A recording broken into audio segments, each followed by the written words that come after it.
Hello dear friends, welcome है आप सभी का तनु क्लासेस में। तो दोस्तों आज हम लोग केमिस्ट्री के मॉडल सेट थर्ड यानी तीसरा मॉडल सेट का ऑब्जेक्टिव क्वेश्चन यानी एमसीक्यू सॉल्व करेंगे। इससे पहले हम लोगों ने पहला और दूसरा सेट का ऑब्जेक्टिव क्वेश्चन एमसीक्यू सॉल्व कर लिए थे। तो आज थर्ड मॉडल सेट का ऑब्जेक्टिव क्वेश्चन सॉल्व करेंगे। तो चलिए स्टार्ट करते हैं। तो थर्ड मॉडल सेट का सबसे फर्स्ट क्वेश्चन है कि मोलरता को व्यक्त किया जाता है, यानी मोलरिटी इज एक्सप्रेस्ड इन ग्राम पर लीटर में या फिर लीटर पर मोल में या फिर मोल पर लीटर में या फिर मोल पर 100 ग्राम में। ठीक है, तो सबसे पहले आपको ये याद होना चाहिए कि मोलरिटी जो निकाला जाता है इसका फॉर्मूला क्या होता है। तो हम लोग मोलरिटी यानी एन बराबर निकालते हैं n by V in litre, n by V in litre, जहां n जो इंडिकेट करता है वो मोल को इंडिकेट करता है और v जो यानी वॉल्यूम यानी आयतन को इंडिकेट करता है लीटर के रूप में। तो इस तरह से इसका जो यूनिट हो जाएगा वो हो जाएगा मोल पर लीटर। क्या हो जाएगा? मोल पर लीटर। तो यहाँ आपका ऑप्शन सी में दिया है मोल पर लीटर। तो फर्स्ट नंबर क्वेश्चन का राइट आंसर क्या हो गया? ऑप्शन सी राइट आंसर होता है। आगे बढ़ेंगे, दूसरा नंबर क्वेश्चन आपको कह रहा है कि इनमें से कौन सा आयनिक ठोस है। तो आयनिक ठोस क्या होते हैं? जैसे कि आयनिक ठोस का जो अविविक कण होते हैं, जो मेन कंपोनेंट्स यानी कंसंट्रेशन जो कंपोनेंट्स होता है इसका क्या होता है? आयन होता है। जैसे कि NaCl क्या है? आयनिक ठोस है। उसके बाद MgO क्या है? आयनिक ठोस है। ZnO क्या है? आयनिक ठोस है। ये ZnS क्या है? आयनिक ठोस है। तो इस तरह से ये सब क्या है? आयनिक ठोस है। ठीक है, तो आपको ऑप्शन कुछ और दिया है, तो आपको राइट आंसर चूज करना है कि आयनिक ठोस इनमें से कौन है? I2 या फिर LiF या फिर ड्राई आइस या फिर हीरा यानी डायमंड आपका लास्ट ऑप्शन में दिया है। तो इसमें जो हो जाएगा LiF, ये जो हो जाएगा ये आपका आयनिक ठोस हो जाएंगे, यानी आयनिक ठोस का एग्जांपल हो जाएगा। तो दूसरा नंबर क्वेश्चन का आपका राइट आंसर होता है ऑप्शन बी। आगे बढ़ेंगे थर्ड नंबर क्वेश्चन की ओर। सिंपल क्वेश्चन पूछा गया है। क्वेश्चन कह रहा है कि क्रोमियम का अयस्क है, यानी ओर ऑफ क्रोमियम इज, आपके सामने चार ऑप्शन रखा गया, FeCr2O4 या फिर K2Cr2O4 या फिर PbCrO4 या फिर कोई नहीं। तो यहाँ जो आपको राइट आंसर चूज करना है, इसका जो राइट आंसर होगा FeCr2O4। ये जो है क्रोमियम का अयस्क है। इससे क्या किया जाता है? क्रोमियम का सांद्रण किया जाता है। इस तरह से क्रोमियम का निष्कर्षण यानी क्रोमियम प्राप्त किए जाते हैं। ठीक है, तो थर्ड नंबर क्वेश्चन का आपका right answer option A right answer होता है। क्वेश्चन नंबर फोर्थ की ओर देखेंगे। क्वेश्चन नंबर 4 तो आपको आना चाहिए, आप 10th में भी पढ़ चुके हैं। तो सबसे शक्तिशाली जो अवकारक है यानी द स्ट्रॉन्गेस्ट रिड्यूसिंग एजेंट वो कौन सा है? F- या फिर क्लोरीन माइनस या फिर Br- यानी ब्रोमीन माइनस या फिर आयोडीन माइनस। ठीक है, I-। तो यहाँ जो सबसे शक्तिशाली अवकारक है वही आपसे पूछा जा रहा है। तो स्ट्रॉन्गेस्ट रिड्यूसिंग एजेंट जो होगा यहाँ वो हो जाएगा I-, यानी I- आयोडीन माइनस जो है, यानी I पर पावर जो माइनस आयन है, तो ये क्या हो जाएगा? सबसे शक्तिशाली अवकारक होता है, यानी स्ट्रॉन्गेस्ट रिड्यूसिंग एजेंट होता है। तो fourth number question right answer option D. आगे बढ़ेंगे क्वेश्चन नंबर 5 की ओर। सिंपल क्वेश्चन पूछा गया कि पहला संक्रमण जो श्रेणी है, यानी how many elements are present in first transition series, यानी पहला संक्रमण श्रेणी में कितने तत्व होते हैं, कितने एलिमेंट्स मतलब उपस्थित रहते हैं? 10 या फिर 18 या फिर 8 या फिर इनमें से कोई नहीं। तो पहला संक्रमण श्रेणी में जो टोटल तत्व होते, टोटल जो एलिमेंट्स होते, टोटल कितना होते? 18 होते। ठीक है, यानी सॉरी 10 होते। कितना? 10 होते हैं। आगे बढ़ेंगे क्वेश्चन नंबर 6 की ओर। क्वेश्चन कह रहा है कि गन मेटल का जो ये होता है मिक्सचर होता है वो किस किस से मिलकर के बना होता है, यानी ठीक है, आपके सामने चार ऑप्शन रखा गया, Cu+Sn या फिर Cu+Zn या फिर Zn+Sn या फिर Cu+Sn या फिर Zn। तो ये होता है क्यूप्रम या टीन और Zn यानी जिंक, ये तीनों का मिक्सर होता है, तब बनता है गन मेटल। गन मेटल किस किस से मिलकर के बनता है? क्यूप्रम, Sn यानी टीन, उसके बाद Zn यानी जिंक से मिलकर के बनता है। तो इस तरह से थर्ड नंबर क्वेश्चन का यानी 6 नंबर क्वेश्चन का right answer option D right answer होता है। ये तीनों का मिक्सचर से क्या बनता है? गन मेटल का निर्माण होता है। तो 6 नंबर क्वेश्चन मेरा कवर हो गया। आगे बढ़ेंगे क्वेश्चन नंबर 7 में पूछ रहा है कि कार्बन टेट्राक्लोराइड का जो सही व्यावसायिक नाम है वो क्या है? Which one of the following is correct commercial name of carbon tetrachloride? Pyrene या फिर पायरोल या फिर बेंजीन या फिर इनमें से कोई नहीं। तो कार्बन टेट्राक्लोराइड के जो कमर्शियल नाम है ये है पायरिन। ये क्वेश्चन पहले भी आप लोगों को कवर किया गया है, ये क्वेश्चन आप लोगों को पहले भी बता दिया गया है कि कार्बन टेट्राक्लोराइड का जो व्यावसायिक नाम है, कमर्शियल नाम है, वो होता है पायरिन। आगे बढ़ेंगे क्वेश्चन नंबर 8 की ओर। क्वेश्चन कह रहा है कि निम्नलिखित में कौन शीतक है? शीतक को अंग्रेजी में कहते हैं refrigerant.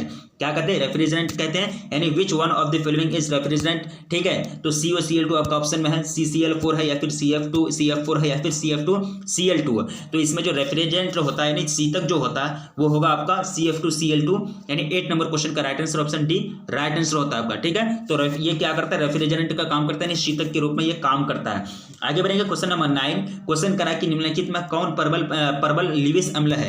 Which one of the following is the strongest Lewis acid? BF3 या फिर BCl3 या फिर सॉरी BCl3 या फिर BBr3 या फिर BI3, तो इसमें जो लिविस अम्ल है यानी प्रबल जो स्ट्रॉन्गेस्ट लिविस एसिड है वो क्या होगा, वो होगा आपका BI3। यानी BI3 क्या है, मतलब लिविस एसिड भी जो है ये काफी मतलब स्ट्रॉन्गेस्ट होता है, काफी मजबूत होता है। तो 9 number question option D right correct answer. ठीक है, आगे बढ़ेंगे क्वेश्चन नंबर 10 की ओर। क्वेश्चन करा कि विद्युत अपघटन का उदाहरण है, यानी एन एग्जांपल ऑफ इलेक्ट्रोलाइसिस चीनी या फिर सोडियम एसिटेट या फिर यूरिया या फिर बेंजीन। तो सबको पता है कि विद्युत जो अपघटन का जो उदाहरण है तो वो क्या होगा, यहाँ वो हो जाएगा सोडियम एसिटेट। क्या हो जाएगा, sodium acetate is an example of electrolyte. Sodium acetate is an example of electrolyte. ठीक है, एक तरह से 10वां नंबर क्वेश्चन मेरा कवर हो गया। सिंपल क्वेश्चन पूछा गया, ज्यादा टफ क्वेश्चन नहीं है, और ये सब तो क्वेश्चन ही आपको पूछे जाते हैं बोर्ड एग्जाम में। ठीक है, क्वेश्चन 11 कह रहा है कि किसमें अधिकतम अयुग्मित डी इलेक्ट्रॉन से है, यानी विच of the following has maximum number of unpaired electron.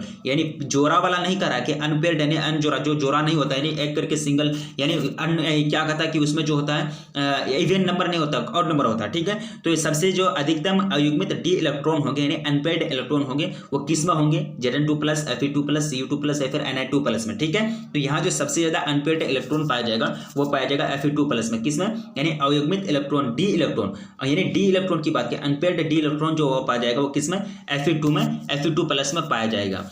अगला क्वेश्चन कह रहा है कि संक्रमण धातु का सामान्य इलेक्ट्रॉनिक विन्यास है, यानी general electronic configuration of transition element. तो संक्रमण धातु का जो सामान्य इलेक्ट्रॉनिक विन्यास होता है वो क्या होता है, आपके सामने 4 ऑप्शन रखा गया। तो इसका जो राइट आंसर होगा 12 नंबर क्वेश्चन का वो हो जाएगा ऑप्शन ए। देखिए इसका राइट आंसर क्या होगा, ऑप्शन ए राइट आंसर होगा। देखिए यहाँ क्या किया कि n-1 है, n-1 इंटू डी पर पावर n-1 नहीं होगा, इसको पावर नहीं बोलेंगे। डी पर जो इलेक्ट्रॉन की संख्या होगा 1 से लेकर 10 तक होगी। ठीक है, डी पर यहाँ पावर वही इंडिकेट करता है कि डी पर जो इलेक्ट्रॉन की संख्या होगी वो 1 से लेकर 10 तक होगी, इंटू कर दिया है। उसके बाद NS लिखा है। ठीक है, तो NS जो लिखा है, N तो सही है, इसको तो नंबर इंडिकेट करता है। तो S जो है, S पर जो इलेक्ट्रॉन की संख्या होगी वो 0 से 2 के बीच होगी, वही चीज यहाँ इंडिकेट करता है, यहाँ पावर को इंडिकेट नहीं करता है ये। ठीक है, तो डी जो है, डी पर कितना इलेक्ट्रॉन हो सकता है, 1 से लेकर 10 के बीच कोई भी इलेक्ट्रॉन हो सकता है, कितना भी इलेक्ट्रॉन हो सकता है नंबर में।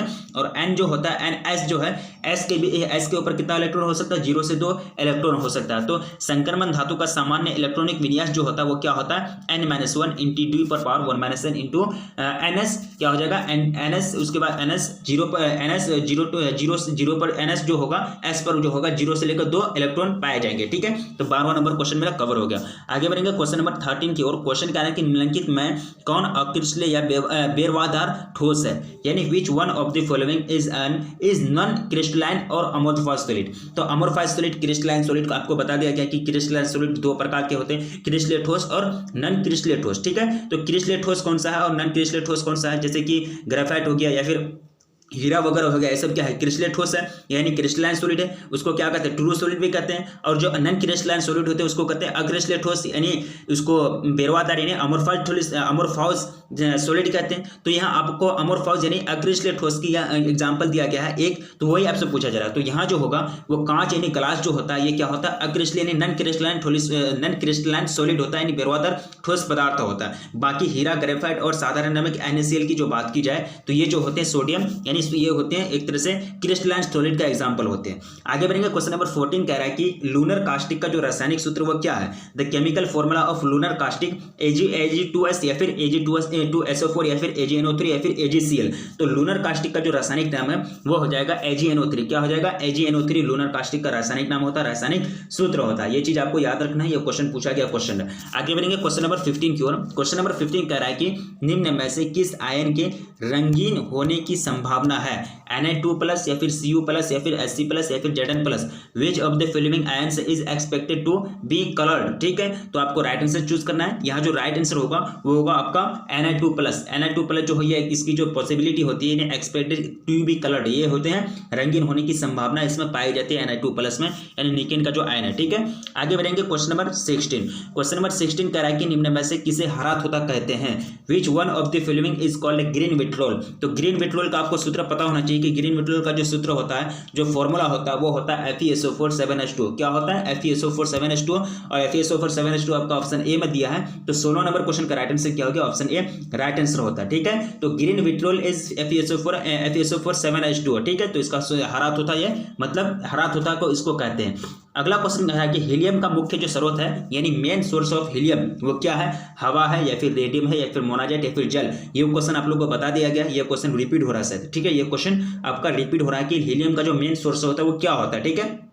तो मोनाजाइट जो होता है इसमें हीलियम बड़े मात्रा में पाए जाते हैं। तो मोनाजाइट को क्या कहा जाएगा, हीलियम का स्रोत कहा जाएगा, मेन सोर्स यानी मुख्य स्रोत कहा जाता है, ठीक है। तो 17वां नंबर क्वेश्चन मेरा कवर हो गया। क्वेश्चन नंबर 18 डील करेंगे। क्वेश्चन क्या है कि एल्यूमिनियम का जो अयस्क वो कौन सा है, ये तो आप 10th में भी जानते हैं। एल्यूमिनियम का अयस्क क्या हो जाएगा, बॉक्साइट। एल्यूमिनियम का अयस्क क्या हो जाएगा, बॉक्साइट, क्या, ठीक है।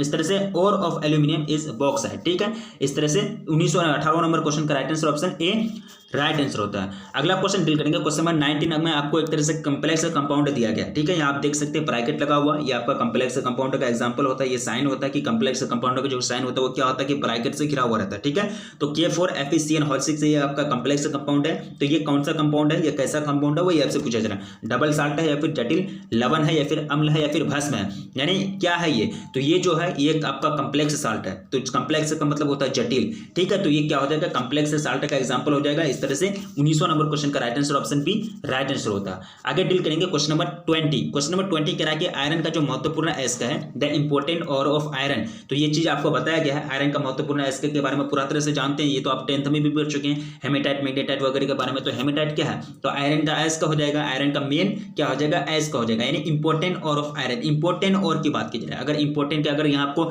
दूसरा भी आयरन का जो होता है वो अगर उसका भी ऑप्शन दिया जाए तो, लेकिन फिर भी आपको यहाँ जो इंपोर्टेंट लगा दिया है तो आपको राइट आंसर क्या चूज करना होगा, हेमेटाइट चूज करना होगा। क्वेश्चन नंबर 21 डील करेंगे। क्वेश्चन कह रहा है कि पृथ्वी की सतह पर जो सर्वाधिक प्राप्त तत्व है यानी most abundant metal on the surface of earth. तो सबसे ज्यादा जो सर्वाधिक यानी तत्व जो पाए जाते हैं पृथ्वी की सतह पर वो कौन सा पाए जाते हैं, आयरन या फिर एल्यूमिनियम या फिर कैल्शियम या फिर सोडियम। तो आपको राइट आंसर चूज करना। तो आपको पता है कि एल्यूमिनियम जो होते हैं इसकी मात्रा सबसे ज्यादा होती है पृथ्वी पर यानी भूपर पट्टी पर, ठीक है। तो पृथ्वी की सतह पर सर्वाधिक प्राप्त तत्व कौन सा हो जाएगा, कौन सा एलिमेंट हो जाएगा, एल्यूमिनियम हो जाएगा। क्वेश्चन नंबर 22 कह रहा है कि यहाँ आपको क्या दिया है, यहाँ आपको कम्प्लेक्स कंपाउंड दिया है, ठीक है। K4FeCN6 है, यहाँ ब्रैकेट लगा दिया, कम्प्लेक्स कंपाउंड रख दिया है।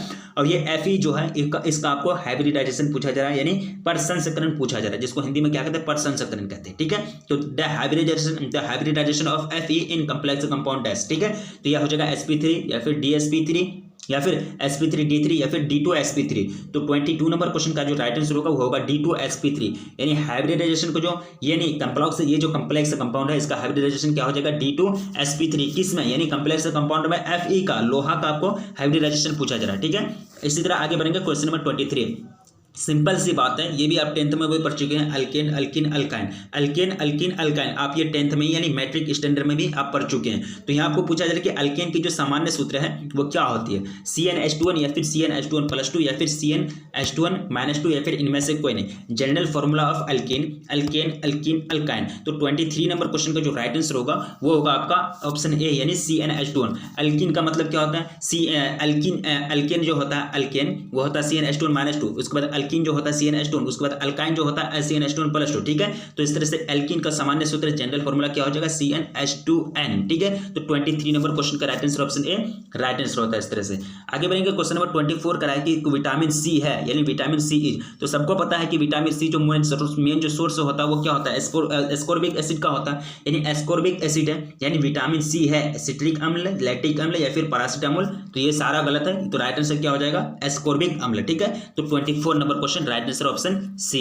क्वेश्चन नंबर 25 की ओर देखिएगा। क्वेश्चन कह रहा है कि एल्केनॉल का जो सामान्य सूत्र होता है, द जनरल फॉर्मूला ऑफ एल्केनॉल, ठीक है। CnH2n+ CnH2O या फिर CnH2n+1O या फिर CnH2n+2O या फिर CnH2n2NO2, ठीक है। तो यह जो राइट आंसर होगा वो हो जाएगा CnH2n+2O, ठीक है। यहाँ लास्ट में क्या लगा दिया, O लगा दिया, CnH2n+2 उसके बाद O, ठीक है। यहाँ N जो इंडिकेट करता है नंबर ऑफ कार्बन को इंडिकेट, यानी नंबर ऑफ कार्बन या फिर जो एक तरह से नंबर होती है मॉलिक्यूल्स की, वो उसी चीज को इंडिकेट करता है, ठीक है। यानी कार्बन का कितना नंबर होगा n, वही चीज को इंडिकेट करता है, ठीक है। तो एल्केनॉल का जो जनरल फॉर्मूला होगा, जो जनरल सूत्र होगा वो क्या होगा, CnH2n+2O, यानी 25 नंबर क्वेश्चन का राइट आंसर आपका होता है ऑप्शन सी। आगे बढ़ेंगे। विक्टर मेयर परीक्षण से आपका क्वेश्चन है, कह रहा है कि विक्टर मेयर परीक्षण नहीं देता है, क्या नहीं देता, Victor Meyer's test is not given, CH3 या फिर Ce2H5OH या फिर CH3 CHOH या फिर CH3CH2CH2OH। COH, ठीक है।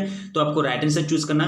तो ये जो होगा आपका होगा CH3 COH, ये नहीं देता। ये जो कंपाउंड है ऑप्शन ए में आपको जो दिया जा रहा है कंपाउंड, ये विक्टर मेर्स से आप प्राप्त नहीं कर सकते हैं।